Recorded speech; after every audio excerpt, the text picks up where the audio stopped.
Episode 21, The Demon Within. Plurring stood as if turned to stone.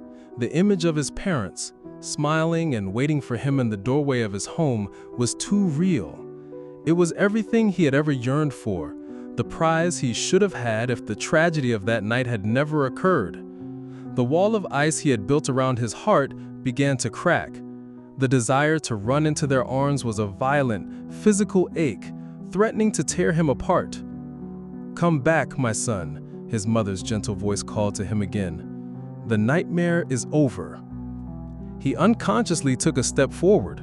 Just a few more paces and he would be home. But then, his gaze fell upon his own hands, calloused and scarred from a decade of training. He felt the phantom heat of the brand on his back and the endless void in his chest that could never again be filled. He was a product of pain.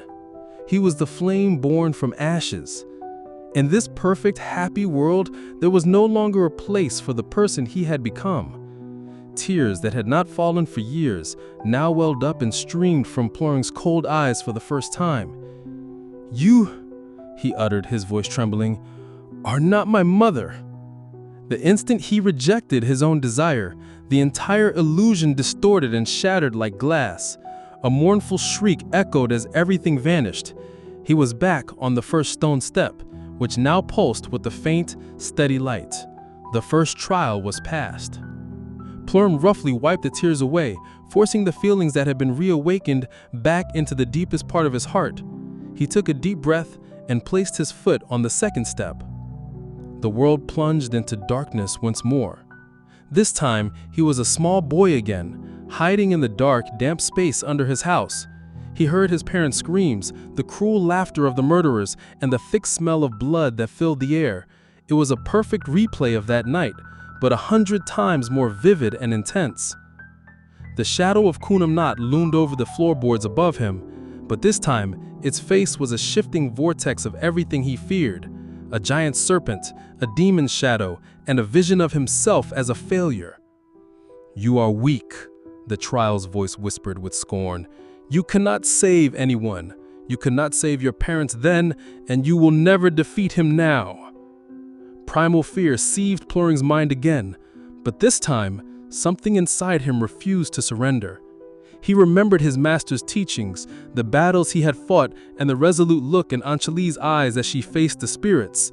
In the illusion, Plurring in the body of a child stood up to face the shadow. The fear in his eyes was replaced by resolve. "I may have been weak then, but that was then. This is now." He accepted his fear, but he refused to be ruled by it. At his declaration, the nightmare dissolved. He was back on the staircase. The second step now glowed with light. Only the final trial remained. He stepped on the third step. The scene that appeared before him nearly made his heart stop. He was standing in what looked like an execution ground, and before him, bound in chains, was Kunamnat himself, grievously wounded and completely powerless. In Plurring's hand, the Leklai spirit knife had materialized on its own. "He is yours, your destiny, your vengeance. Execute him now, and it will all be over." This was everything he had ever wanted, the chance to exact his revenge with his own hands. All the hatred that had accumulated his entire life surged to a boiling point.